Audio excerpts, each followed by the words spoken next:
Bonjour à tous, voilà une petite vidéo qui parle pas forcément de santé mais qui parle entre guillemets de développement personnel.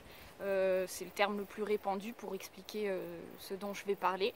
Il s'agit en fait de simplement d'aller vers ce qui nous fait le plus évoluer et ce qui nous fait le plus évoluer évidemment nous fait grandir en conscience, nous fait développer l'amour de nous-mêmes et évidemment derrière développe aussi notre plein potentiel de santé. Donc pour moi c'est totalement relié ce dont je vais vous parler. Donc c'est un sujet qui concerne les générations. En fait, j'ai constaté qu'on était dans un système, quelque part, où on considérait souvent que les personnes les plus âgées sont celles qui ont le plus à enseigner et que les jeunes, quelque part, sont là pour écouter et obéir, entre guillemets, et recevoir les enseignements des personnes qui ont le plus d'expérience. Il y a une partie qui, pour moi, est vraie, et ce que je vais mettre ici dans cette vidéo, c'est vraiment seulement une perception, et encore une fois, ce n'est que la mienne, et c'est seulement un partage que j'aimerais faire d'un certain point de vue. Donc en partie, cette perception, elle est vraie.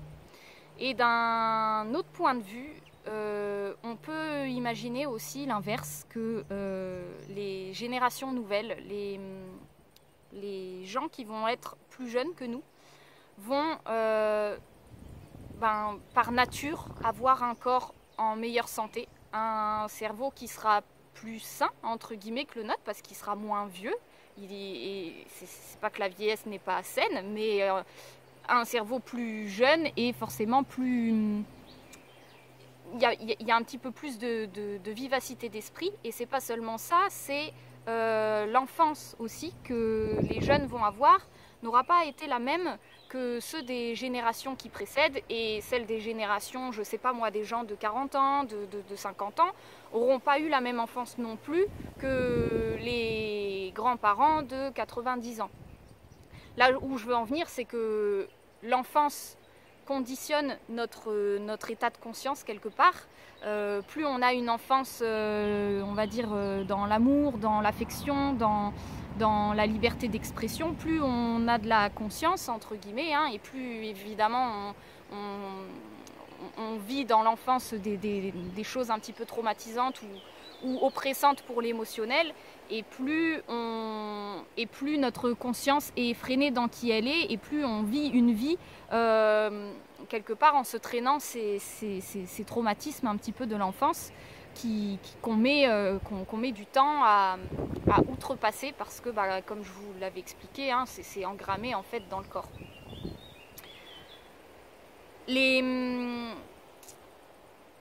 Donc quelque part, les nouvelles générations, les jeunes aujourd'hui ont des enfances qui sont, on pourrait dire, lumineuses, dans un certain confort.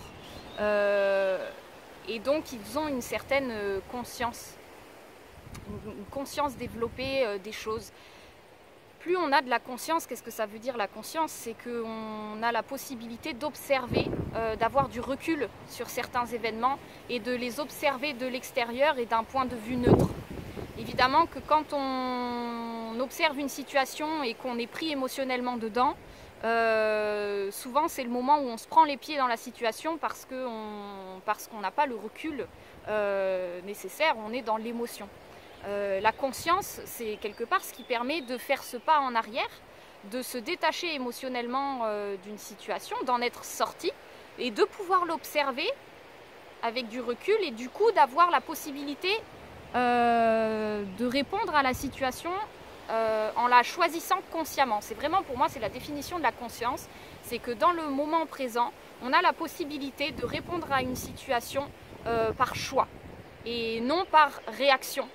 Que ce soit réaction émotionnelle, réaction du conditionnement de l'enfance, du conditionnement des traumatismes que l'on porte. Voilà, donc on est tous dans cette conscience à des moments où on va vivre des situations qui qui nous prennent dans nos émotions quelque part et qui nous mettent en réaction. Et dans ce cas-là, on se débrouille comme on peut, mais on sent que c'est pas très confortable. Et puis on va vivre des situations où là, on a mis de la conscience sur le sujet, que ce soit dans cette vie ici ou pour ceux qui y croient dans les vies précédentes ou dans, voilà, peu importe, dans ce qu'on porte. Si c'est un sujet qu'on connaît et qu'on a, entre guillemets, travaillé et qu'on a déjà expérimenté, on va avoir la conscience de pouvoir choisir quelle va être notre réponse la plus adaptée à la situation. Donc ça, pour moi, c'est quelque part le principe de conscience. Et la vie, elle est bien faite, c'est qu'évidemment, de génération en génération, les nouveau-nés, entre guillemets, ont souvent plus de conscience que les parents, puisque, comme je vous disais, ils ont une meilleure enfance, ils ont un nettoyage génétique qui est fait.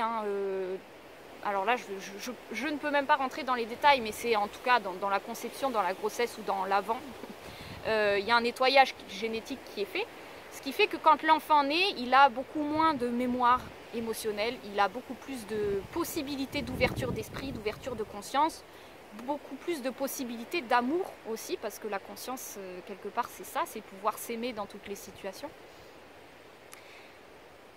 Et donc la vie, elle est bien faite parce qu'en fait, les enfants ont, en tout cas moi de mon observation, parce que je dis ça, je l'ai appris de nulle part, mais ça me paraît assez logique, que les enfants ont plus de conscience que leurs parents et que les parents ont plus de conscience que leurs parents, etc. Là où je veux en venir, c'est que personnellement, moi qui suis dans la recherche de comment grandir en conscience, de comment m'aimer le plus possible, comment développer l'amour dans toutes les situations, entre guillemets, c'est pas fleur bleue ce que je veux dire quand je parle d'amour, c'est vraiment l'amour dans le sens conscience de soi qui permet effectivement d'être libre en fait, libre dans toutes les situations. Voilà, moi quelque part c'est ça que je recherche, la sensation de ne pas avoir choisi ma réaction ou de ne pas avoir choisi là où je suis, ou le manque de choix, moi, me gêne. Et donc du coup je suis en recherche de cette liberté quelque part de conscience. Et donc on est nombreux sur ce chemin là, et du coup moi une des lois entre guillemets que j'ai tirées de ces observations là des générations, c'est qu'on gagnerait énormément à observer les gens plus jeunes que nous et à nous ouvrir à leur univers. Pour expliquer un peu le concept, je peux partir du principe que quand on est nous, chacun d'entre nous qui sommes là aujourd'hui, si on regarde nos parents, on a tous vécu à un moment donné, quand on regarde nos parents à nous, ce moment où on les voit enfermés dans un schéma, dans une réaction, dans une habitude, dans une mémoire, dans quelque chose qui ne leur fait pas du bien. Et nous, de notre point de vue, entre guillemets, d'observateur, on se dirait « Ah bah mince, c'est dommage parce que s'ils faisaient comme ça, s'ils faisaient autrement, ils seraient plus heureux, quelque part, pour grossir un peu le trait. » Et donc, en fait, en tant qu'enfant de nos parents, je pense qu'on a tous vécu ce moment où on voit nos parents et on se dit mais pétard, c'est dommage qu'ils ne voient pas ce que je vois et que je le trouve ou je la trouve enfermée dans un concept que j'aimerais bien lui faire prendre conscience, ouvrir de certaines choses. Et en fait, ça arrive tellement dans toutes les familles que très souvent il y a un conflit qui se passe entre les parents et les enfants, parce que les enfants voient des choses, essayent de le dire aux parents, et les parents n'en sont pas forcément là, ne comprennent pas ce que l'enfant veut leur dire, et le prennent comme du rejet, comme de l'attaque personnelle, ou comme ils ne comprennent pas leur enfant. Très souvent, voilà, ils ne comprennent pas vraiment le choix de leur enfant, le choix de réaction. Ils n'ont pas accès à ça. Et c'est là où moi, ce que j'applique, en tout cas dans ma vie, c'est que je me dis, quand je suis dans cette posture du plus âgé et qu'il y a un enfant, je me dis, c'est un peu comme un maître spirituel, entre guillemets. Alors ça, c'est un mot qui peut gêner certains. Moi, c'est un mot qui ne me gêne pas du tout, parce que c'est le maître spirituel pour moi, on peut le retrouver partout, on peut le retrouver dans la nature, on peut le retrouver dans une situation. En fait, c'est le moment où la vie nous apporte de la conscience là où on n'en avait pas. Et ça peut prendre la forme d'un être humain, mais ça peut prendre la forme de tout et de n'importe quoi, et voilà, et d'un instant. Donc on peut appeler ça maître, on peut appeler ça guide, on peut appeler ça conscience supérieure, tout ce qu'on veut. En tout cas, c'est ce moment où la vie nous met sous les yeux une conscience plus éveillée que la nôtre et nous montre le chemin quelque part. Et c'est magique, ces moments-là, c'est des cadeaux gigantesques, parce que c'est un moment où, si on fait le choix de s'ouvrir à la conscience, on reçoit de manière invisible et en transmission la vibration de cette conscience-là. Mais c'est un choix à faire. C'est-à-dire que c'est assez connu, on dit les enfants n'apprennent pas par l'éducation, ils apprennent par l'exemple. Ben, c'est exactement ça. Les enfants, quand ils apprennent de leurs parents, ils s'imprègnent de leur vibration, ce qu'on appelle de la transmission vibratoire quelque part. Et ils reçoivent directement de l'être de leurs parents les informations qu'ils engramment et qu'ils choisissent de manière inconsciente. Ça je prends, ça je prends pas. Et en fait, c'est quand on dit c'est par l'exemple et qu'on voit que les enfants refont comme 2 gouttes d'eau leurs parents, c'est parce que vraiment il y a une transmission vibratoire, donc au niveau de nos cellules, au niveau de nos molécules même, je dirais, il y a une transmission de vibrations, on se cale sur un certain plan. Les enfants, ils font ça naturellement par rapport à leurs parents. Après, quand on est adulte et qu'on a notre ego quelque part qui est bien construit et qui est bien intègre, la vie, elle nous laisse le choix. Elle nous dit, c'est simple, maintenant que tu as ton ego bien construit, tu as fait ton adolescence, tu es adulte, tu fais tes choix. Tu as la possibilité de rester tel que tu es, ou de t'ouvrir à plus de conscience, à plus d'évolution, mais c'est un choix. Et cette conscience-là qui va nous tirer vers le haut, entre guillemets, qui va nous ouvrir à plus de joie, on va dire. On peut la voir dans un métier, on peut la voir dans une nouvelle activité. C'est quand on est attiré par quelque chose, on va être attiré par faire de la danse, on va être attiré par faire de la musique. C'est parce que dans la vibration de la musique, on va recevoir des vibrations qui vont nous faire évoluer, qui vont nous faire grandir. Donc en fait, on fait tous ça naturellement, que ce soit conscient ou inconscient. On se dirige vers ce qui nous attire au niveau du corps, et ce qui nous attire au niveau du corps est quelque part ce qui fait évoluer notre être. Donc on le fait de manière automatique. Maintenant, moi je trouve qu'il y a un conditionnement un petit peu sociétal, où on est passé un peu à côté de cette notion d'ouverture avec les générations les plus jeunes. On est resté un petit peu dans un conditionnement où ce sont donc les anciens qui apprennent aux plus jeunes. Même les personnes âgées sont encore en train d'apprendre, d'essayer d'enseigner à leurs enfants, des fois qui ont 60 ans de vie, et on voit les personnes âgées qui sont encore en train d'essayer d'enseigner. Et c'est là où quelque part, moi quand j'assistais à ça, je me disais, et je priais à moi-même, je me disais, faites que je garde cette ouverture de conscience pour toute ma vie, et que je sois ouverte à la vérité que portent mes enfants et à la vérité que portent les enfants de la Terre en règle générale, qui sont plus éveillés que moi quelque part. Et ça, c'est un conditionnement qu'on n'a pas vraiment, et voilà, c'est vraiment un peu tout le sujet de cette vidéo. C'est avoir cette subtile intention de simplement s'ouvrir à la vérité que portent les plus jeunes que nous. Et parce que très souvent, en fait, ils ont plus de conscience, mais il s'agit de faire un choix, d'ouvrir à ce moment-là notre cœur pour comprendre quelle vibration ils peuvent nous transmettre. Parce que si on ne fait pas ce choix-là consciemment, on peut complètement passer à côté, et il n'y a pas de souci, c'est un choix, on peut complètement passer à côté de la vérité qu'apportent les plus jeunes et les enfants, et même pire, j'ai envie de dire, se prendre pour celui qui doit leur enseigner ou qui doit leur apprendre la vie.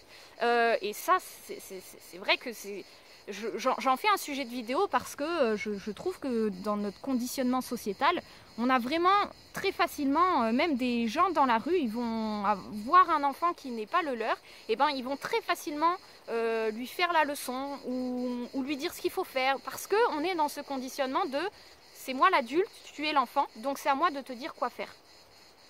Et d'ailleurs, les nouvelles éducations qui se développent, alors moi je me suis pas documentée là-dessus, mais j'en ai beaucoup parlé avec ma grande sœur qui elle pour le coup est complètement branchée là-dedans sur les nouvelles éducations, et qui va d'ailleurs créer une école voilà, dans ce sens-là. Elle me disait qu'effectivement c'était un petit peu le sens que portaient toutes ces nouvelles éducations, où on mettait l'enfant entre guillemets au centre et on lui laissait le plus d'espace et d'expression possible pour son être, parce que dans cette expression, non seulement lui c'est le meilleur moyen que l'enfant se développe, mais pour nous on reçoit aussi des cadeaux. Après, évidemment que c'est à modérer dans l'éducation. Alors moi, j'ai pas d'enfant, mais je sais bien que c'est très facile de dire s'ouvrir absolument à la vérité de l'enfant. Une fois qu'on a un enfant qui est en crise sous nos yeux, bon ben, évidemment qu'il y a parfois un cadre à mettre, des limites, et c'est là tout le rôle du parent qui est extrêmement difficile, je trouve. C'est de trouver le bon moment entre mettre la limite et le moment où en fait c'est l'être de l'enfant qui s'exprime. Et très souvent d'ailleurs c'est magique, parce que la vie crée des enfants qui sont exactement nos failles. Les enfants que l'on crée sont l'incarnation de nos failles inconscientes les plus profondes. C'est pour ça que très souvent c'est extraordinaire. La vie en fait, qu'est-ce qu'elle fait ? Elle crée un être humain en incarnant dedans toutes les énergies que les deux lignées générationnelles n'ont pas voulu voir, n'ont pas voulu entendre, n'ont pas pu explorer comme piste d'évolution. Donc l'enfant il arrive avec ce bagage là de moi je vais incarner telle vibration, et très souvent ça va être la vibration, moi je ne sais pas, on peut prendre la vibration de l'expression solaire. Voilà, par exemple, on va avoir un enfant lion qui va arriver dans une famille avec des parents qui sont plutôt dans la Vierge, dans le Capricorne, dans peut-être quelque chose de... Alors quand je dis ça, pour ceux qui ne connaissent pas l'astro, c'est des énergies un petit peu plus terre à terre, renfermées dans le sérieux. Et l'enfant, il va arriver avec un potentiel de plexus solaire, d'expression de soi, de joie, de rigolade, de lâcher prise, qui va venir complètement déstabiliser le système bien établi des parents. Donc en fait, voilà, les enfants arrivent avec l'énergie qui va être la plus évolutive pour les parents. Donc c'est quelque part une aubaine, c'est extraordinaire d'un point de vue évolutif pour les parents, parce que si on est dans cette ouverture-là de conscience, et qu'on se dit l'enfant est le guide, entre guillemets, et le maître spirituel, et moi vraiment je porte aucune notion de supériorité dans le mot maître. Pour moi, maître, ça veut dire celui qui maîtrise, ça veut dire entre guillemets celui qui a la conscience. Et il n'y a aucune notion de supériorité ou d'infériorité dans ce concept-là. Pour moi, c'est simplement un état de vibration plus élevé. Et c'est tout. C'est juste une potentialité de choix plus grande. Donc si on part du principe que le maître spirituel est dans l'être le plus jeune que nous, eh bien on s'ouvre à une possibilité d'évolution et de bonheur. Et je pense que c'est général. Voilà pourquoi j'en fais un petit peu une vidéo, parce que on a tous vécu ce moment où le parent ne voulait pas entendre ce qu'on avait à dire, se refuse, et qu'est-ce qu'on dit? On dit c'est dommage. Et là, la grande subtilité dans la relation entre le parent et l'enfant, c'est que l'enfant aussi a son implication, c'est-à-dire ce n'est pas seulement le parent qui ne veut pas écouter la vérité de l'enfant, c'est que l'enfant doit faire un chemin de se libérer du conditionnement de la mémoire pour qu'il soit entendu par le parent. C'est-à-dire que si l'enfant est dans une intention de changer son parent, ça veut dire qu'il est en non-acceptation d'une part de lui-même. Et quelque part, c'est que l'enfant est aussi dans le schéma qu'il essaye de faire changer à son parent. C'est là que c'est très subtil, c'est parce que quand l'enfant tente de... Quand je dis l'enfant, ça peut être de n'importe quel âge, hein, mais quand voilà, l'enfant tente de faire changer son père ou sa mère et que son père ou sa mère ne reçoit pas l'information, c'est un indicateur qu'on est en plein dans le schéma et qu'on essaye de changer un truc où on se trouve en miroir. Par contre, là où c'est intéressant, c'est si on a mis de la conscience sur le schéma. Déjà, on n'a plus envie d'enseigner nos parents, plus du tout. Et en plus de ça, les parents commencent à comprendre du coup qui l'on est. Donc là, je m'adresse un petit peu aux parents et aux enfants en même temps. Pour les jeunes, il s'agit de voir que si on ne s'entend pas avec nos parents, ce qu'on n'aime pas de nos parents, c'est ce qu'on n'aime pas de nous-mêmes. On est de toute façon en miroir, on est en plein dedans. Le moment où on est en acceptation totale de la part qu'on n'aimait pas avant, c'est que c'est bon, on est sorti du schéma et on n'a même plus envie de transformer le parent. Et c'est à ce moment-là que le parent a la possibilité aussi de se transformer. J'espère que c'est pas trop complexe ce que j'explique. Mais en gros, l'idée c'est que moi, en tout cas personnellement, ce que je m'applique personnellement, c'est que le jour où je suis parent, et peu importe en fait pas forcément avec mes enfants, mais quand je rencontre des jeunes des gens plus jeunes que moi, je vais faire ce choix conscient de m'ouvrir et d'être prête à ce que mon ego soit dérangé et considérer que la limite dans la situation sera mon ego et ne sera pas l'intention de l'enfant dans sa liberté. Voilà, premièrement. Et par rapport à être enfant par rapport à ses parents, eh ben, c'est voir que quand il y a quelque chose qui nous dérange chez nos parents, c'est quelque chose qu'on n'a pas réglé quelque part et que ça se réglera le jour où nous, on sera en dehors du schéma et qu'on aura fait la paix avec cette part-là de nous-mêmes. Et à ce moment-là, nos parents, par transmission en fait vibratoire, de la même manière, par l'exemple, entre guillemets, vont pouvoir comme ça se nourrir de qui l'on est. Et voilà, c'est un peu une loi vibratoire moi, que j'ai observée. Et j'espère que c'est assez clair parce que c'est pas évident à comprendre. Et en fait, c'est ce qu'on connaît communément dans la spiritualité. Hein. On dit on ne peut pas changer l'autre, on ne peut que se changer soi-même. Très souvent, les gens qu'on veut changer, ils se trouvent plus dans notre famille que les gens aux alentours. Alors si, des fois, on veut changer la société, tout ça, bon. C'est toujours des parts de nous-mêmes, finalement, que l'on a à regarder. Et ce qui est extraordinaire, c'est personnellement, je l'ai expérimenté en tout cas, quand on se change soi-même et qu'on est en paix, la vibration qui nous dérangeait ne nous dérange plus et en plus, à terme, elle disparaît. Donc on change vraiment le monde en se changeant nous-mêmes, mais ça ne passe que par nous-mêmes. Et pour nous développer nous-mêmes, moi j'invite à ce qu'on observe les enfants comme des guides et même les adolescents, même les jeunes en crise, qu'on se mette dans ce postulat que c'est eux qui ont raison, ce qui n'est pas toujours facile, c'est eux qui ont raison et qu'est-ce qu'on a à apprendre de ce qu'ils sont en train d'exprimer, de ce qu'ils sont en train de nous dire. Et à chaque instant, personnellement, je le vérifie quand je suis avec des enfants, quand je suis avec des adolescents, ce qu'ils expriment. Et ce que je dis là, c'est des choses que j'ai expérimentées, c'est vrai, dans les soins, donc c'était dans des états de conscience un petit peu modifié, où justement j'avais accès à ce qui se jouait énergétiquement. Et c'est là où je ressentais qu'effectivement, l'enfant, l'adolescent était dans une vérité qui était tellement éloignée de la vérité établie que personne ne comprenait. Et parce qu'en fait, c'était une vérité de conscience plus élevée. Et des fois, l'enfant, il peut très bien ne pas du tout être dans le développement personnel, et c'est très souvent le cas d'ailleurs, hein, quand les adolescents, ils ne sont pas forcément là-dedans. Ils peuvent être en crise, ils peuvent être en rejet.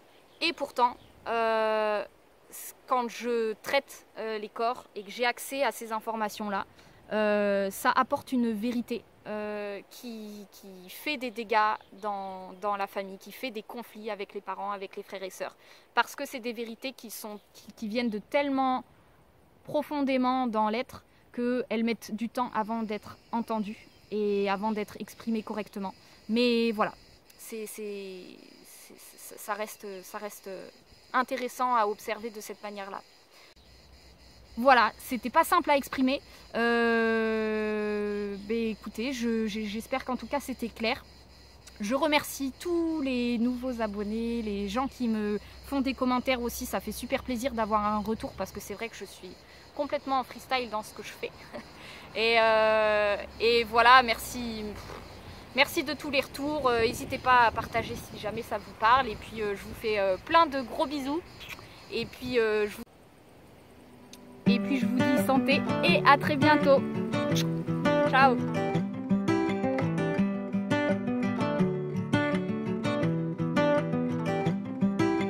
Bien plus beau, bien plus costaud. Papa n'a pas vu pousser ni passer ses marmots. Bien plus grand, plus rigolo. Les marmots dépassent papa et papa pas beau. Bien plus fun, plus Nintendo. Papa n'est pas capable de tenir de tour en Mario. Bien plus frais, bien plus nouveau. Papa ne capte pas les nouveaux mots des marmots. Ce sont les mêmes que nous, que nous. Ce sont les mêmes en plus heureux. Ce sont les mêmes que nous, que nous. Ce sont les mêmes en mieux, et tant mieux.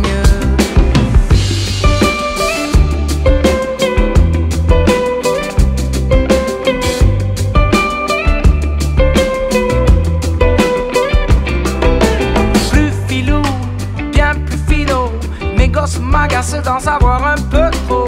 Plus barjot, bien plus judo. Papa n'a qu'à bien se tenir au papa KO. Connecté et moi trop rétro. Maman est en bas et papa est largué en argot. Bien plus fin, bien plus chaud. Ils savent déjà que ça fait pas mal les bobos. Ce sont les mêmes que nous, que nous. Ce sont les mêmes en plus heureux. Ce sont les mêmes que nous, que nous. Ce sont les mêmes en mieux, et tant mieux.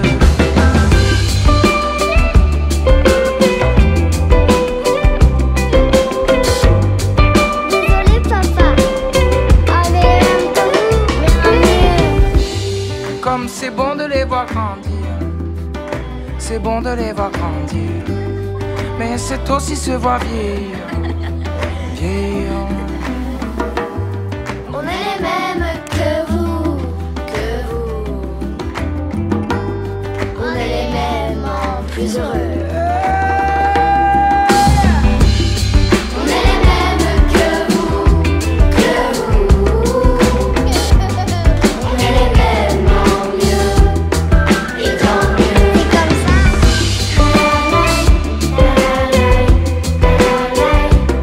Désolé papa, avec un tout, mais un mieux. Ce sont les mêmes que nous, les mêmes en mieux, les mêmes en plus heureux.